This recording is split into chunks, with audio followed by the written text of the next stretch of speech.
Look at me. Take a good look at the walls of your room, at the Packers jersey hanging in your closet, and think about the last time you walked through the gates of 1265 Lombardy Avenue. We are talking about the Holy Land.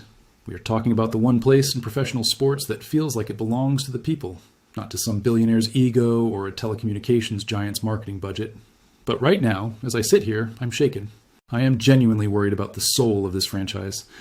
There's a report circulating, fueled by words directly from our new president and CEO, Ed Policy, that suggests the unspeakable is officially on the table. We are talking about the naming rights to Lambeau Field. I have 3 reasons why this move could either save our ability to win Super Bowls or destroy the very identity that makes us the Green Bay Packers. This isn't just business. This is war for the heart of Titletown. Before we get into the heavy lifting and the financial nightmare that is forcing this conversation, hit that like button and subscribe to Packers Perspective. We are pushing toward 1,000 subscribers, and I only want the diehards in here. If you bleed green and gold, if you understand that Lambeau is a cathedral and not just a venue, then you belong in this community. We are building something for the real fans who care about the legacy, not just the box score. Help us hit that goal. So here's the cold, hard reality. Andrew Holleran of The Spun and Ben Fisher of Sports Business Journal have dropped a bombshell that is vibrating through every corner of Wisconsin. Ed Policy, the man stepping into the massive shoes of Mark Murphy, didn't mince words. He admitted that the Green Bay Packers, our Packers, might be at a structural disadvantage. Why? Because we don't have a Daddy Warbucks owner. We don't have a Jerry Jones or a Stan Kroenke who can just write a check or sell off a 10% stake to a private equity firm to generate $1 billion in liquid cash. Policy noted that while other teams are being flooded with private equity money, we are reliant on the fans and the local economy. And here is the quote that stopped my heart. We're soon to be the only stadium without naming rights. That's not a threshold we're looking to cross anytime soon, but we might be a little more aggressive. And honestly, this surprised me. It more than surprised me, it offended me. When I read the words, Lambeau Field presented by Amazon, or Miller Stadium at Lambeau Field, I felt a physical knot in my stomach. Policy says he wants to ensure that finance and economics never play into our football decision-making, but by even opening this door, he's admitting that the wolf is at the door. He's looking at the Don Hutson Center at Hinkle at Nitschke Field, and he's seeing inventory. He's seeing entitlements. He isn't seeing the history of the frozen tundra. He's seeing a balance sheet that needs to keep up with the skyrocketing costs of the NFL arms race. This one hurts. I'm not going to lie. If I'm being honest with you, Packers Nation, I feel like we're being told that our tradition has a price tag, and that's a dangerous road to walk down. My take? Ed Policy is in a near impossible position. He has to keep us competitive in the Jordan Love era. We have a franchise QB who is going to command historical amounts of money. We have a roster that needs to be bolstered by free agency because we can't always rely on the draft to hit home runs. But is the soul of Lambeau worth a few extra million in the cap or a shiny new training facility?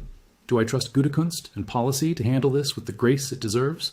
Right now, my trust is wavering, and we've been here before with small changes, but this is the big one. This is the in-case of emergency break glass option, and the fact that they are even looking for the hammer is terrifying. Let's look at the first of the 3 points you need to understand about why this is happening now.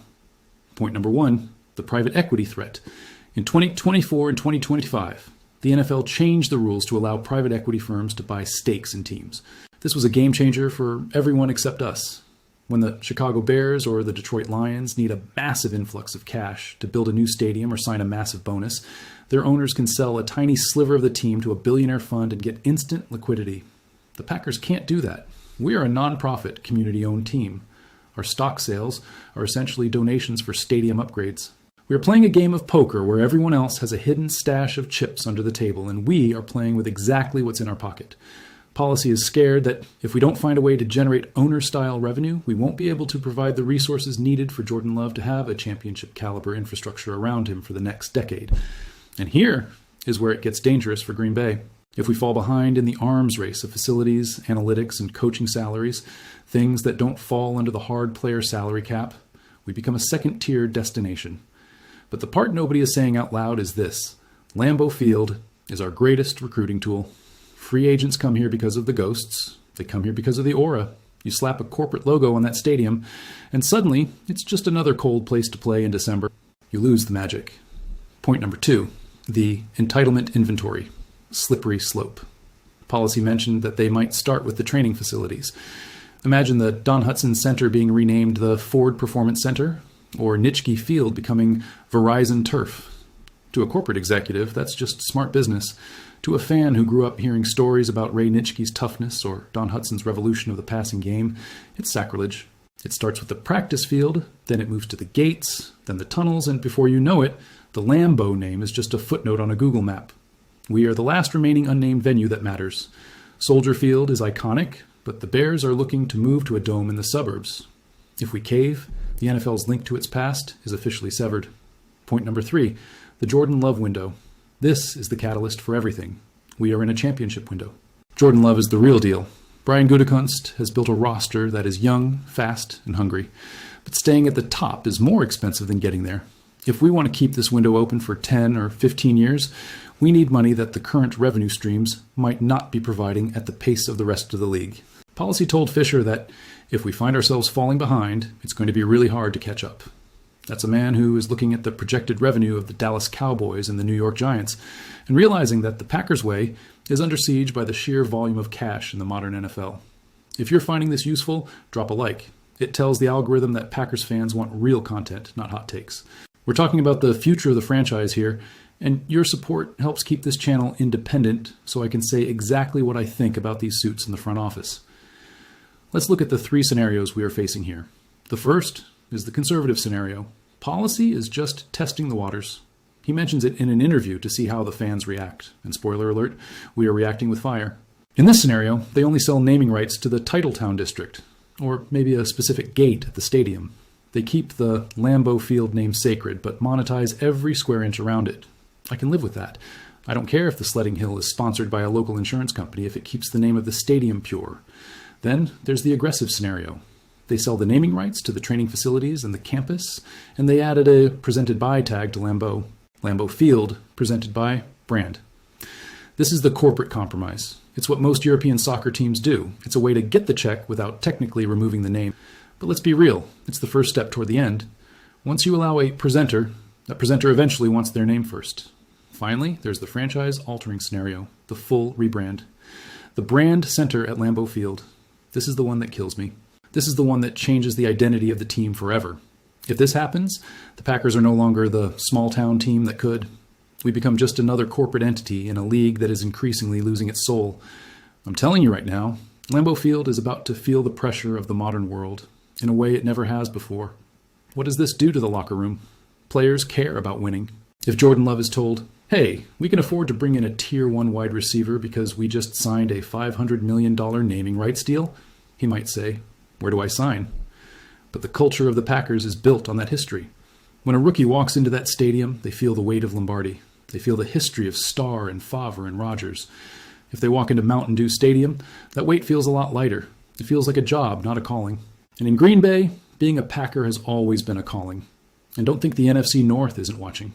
The Bears, the Vikings, the Lions, they would love nothing more than for the Packers to lose their holier-than-thou status.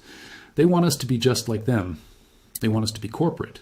They want us to trade our history for a few extra bucks because that's what they've had to do. If the Packers succumb to this, the balance of prestige in the division shifts. We lose our moral high ground as the only team that does it the right way. Because if this is true, it changes everything overnight. We have always prided ourselves on being different. We don't have a billionaire owner, we have the community. But if the community isn't enough to pay the bills in 2026, then what are we? Are we just a brand? I've watched the Favre era, I've watched the Rodgers era, and I've seen this team evolve, but I never thought I'd see the day where the name Lambeau was up for negotiation. This is a red flag, a big one. Ed Policy is starting his tenure by touching the third rail of Wisconsin sports. He better be careful, or he's going to find out just how loud Packers Nation can get when you mess with our home. This is the crossroads. We want to win. We want Jordan Love to hold up that Lombardi trophy. But at what cost? Are we willing to sell the name of our sanctuary to ensure we have the cash to compete with the private equity monsters of the NFL? Or are we going to stand firm and say that some things are more important than a competitive advantage? I want to hear from you, Packers Nation. This is the ultimate would you rather. Which of these paths do we take? A, the purist. Keep the name exactly as it is. No corporate sponsors on anything related to the field or facilities, even if it means we have less money for free agents. History over everything. B, the pragmatist. Sell the naming rights to the training center and Titletown campus, but leave the stadium name Lambeau Field completely untouched. A compromise to stay competitive. C, the win at all costs. Sell it all.